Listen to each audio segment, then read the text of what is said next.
And we are back with segment 2 of the Remax Magnolia Realty Show with myself, Curtis Pope, and this week we have Paul Smith with us. Now, Paul, we're talking about modular homes, and we've been getting a lot of information about them, something that you know a lot about on the construction of and things like that. But now when it comes to the building materials, how does that differ, say, from some of the other options out there for people? Well, they can be built out of, there's a few different options that people are using now. One is steel, so you can use light gauge steel construction for the entire frame of it, which some people are using now.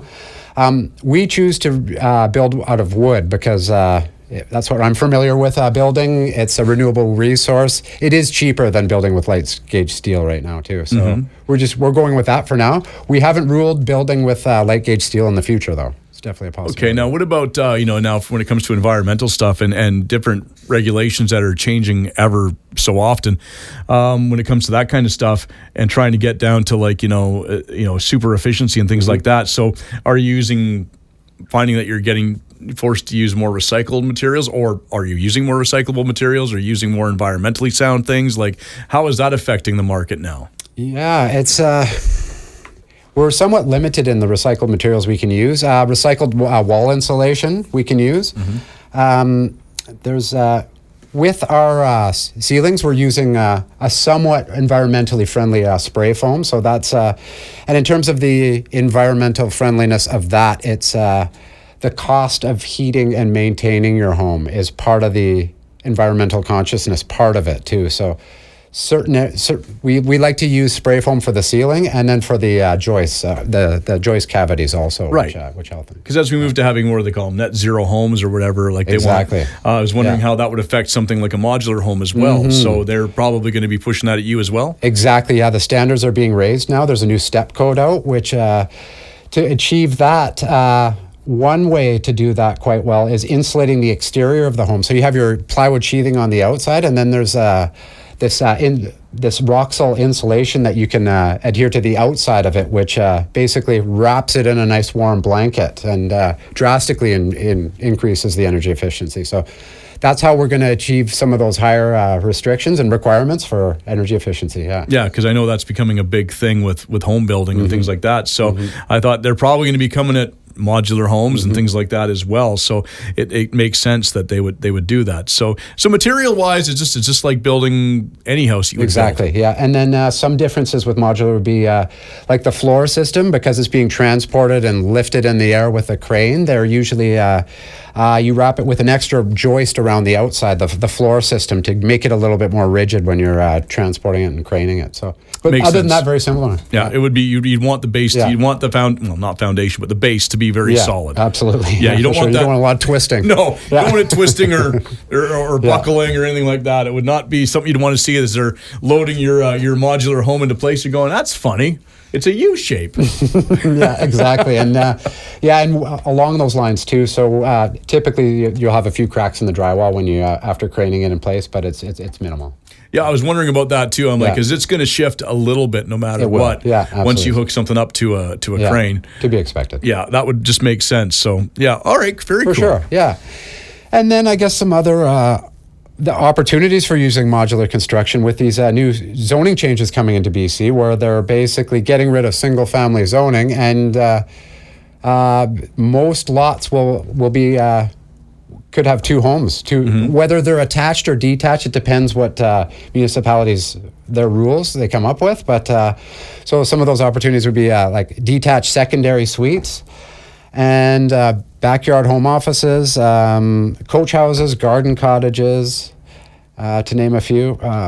And here's another in that handout. So here is and I'll post it on the YouTube video. A home that we did. It's a laneway hair salon. So this is, you can see the auxiliary building on the right hand side there.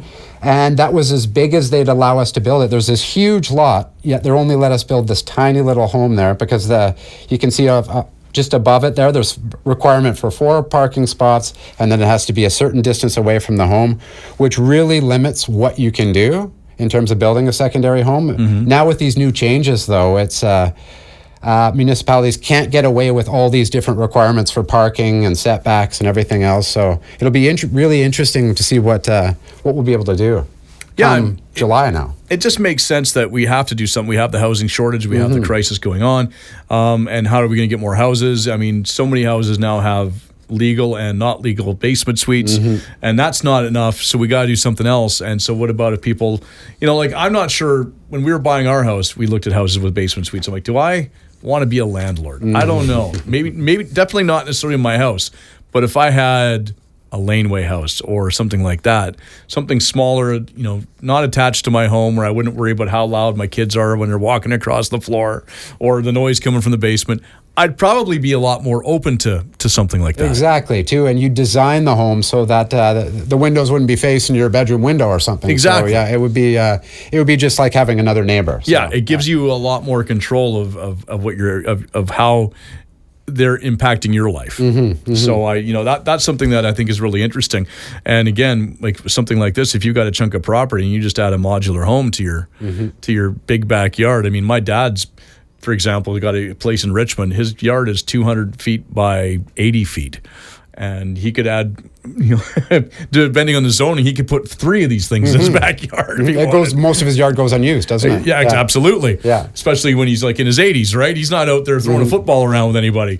So it would be perfect for somebody with some property that's maybe a retiree to have some income coming in, right? For sure, your parents, just to keep them close, but not too close. Yes. Yeah, and then it all comes back down to the affordability part of it. Like our company, my new company, Create Modular Homes, as a lot of the inquiries we get, people want to build one, but they don't know where that they can build it. It's hard to find land that's not $1 million. So it's these new changes. It's going to create a lot of opportunities for people. So it's pretty exciting. Very cool. So what else is going on with modular then? What else do we need to let people know about?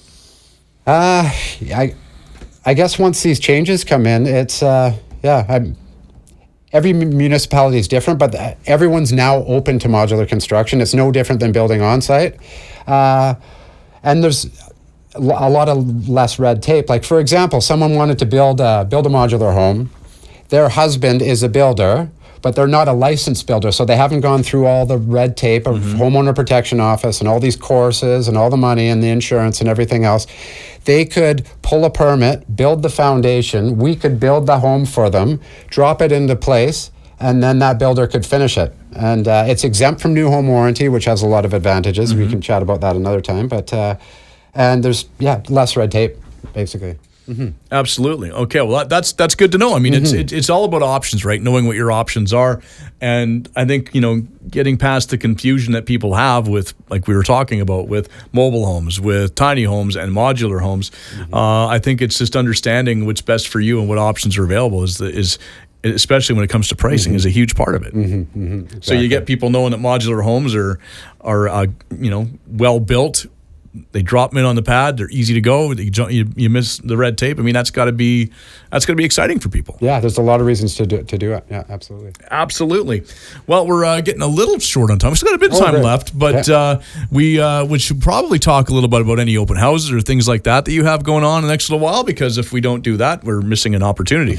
Okay, yeah. So, I guess what I'd want to mention is that my new company, Create Modular Homes, we're taking orders for 2024. So if you have a project you want to get going, reach out, give me a call, and let's chat and see if it's a good fit. Now, how much input do people have with you on the design of their home? How many different floor plans and things like that can they have access to? It's we're a custom builder, so it's you're somewhat limited in the dimensions because you're building with blocks basically, but you can add them together, stack them like we were talking about, and you can get quite creative. I imagine so. Yeah. Like, what's the most people have put together? How many components have they put together for you so far? Quite a few, and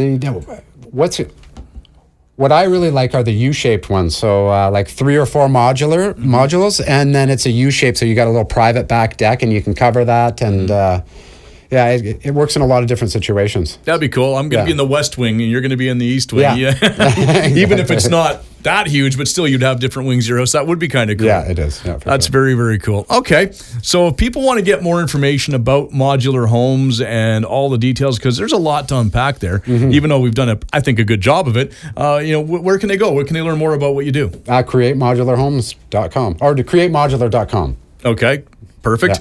And if people want to see the different listings that you have as a realtor, your other job, where you're a busy man. Yeah, sell a lot of real estate too. There's a one-stop shop for that as well. Yeah. Where would that be? Remax Magnolia Realty.com. And of course, you have that beautiful window display at First and James where people can see all those the listings you guys have there too. Yeah, come on in and have a coffee and we'll chat. Absolutely. Well, Paul, it's always a pleasure. We'll talk to you again real soon. Thank you. Appreciate it. And join us again next week when we will talk real estate in order to unlock your real estate potential on a show where real estate is maximized. Thanks for listening.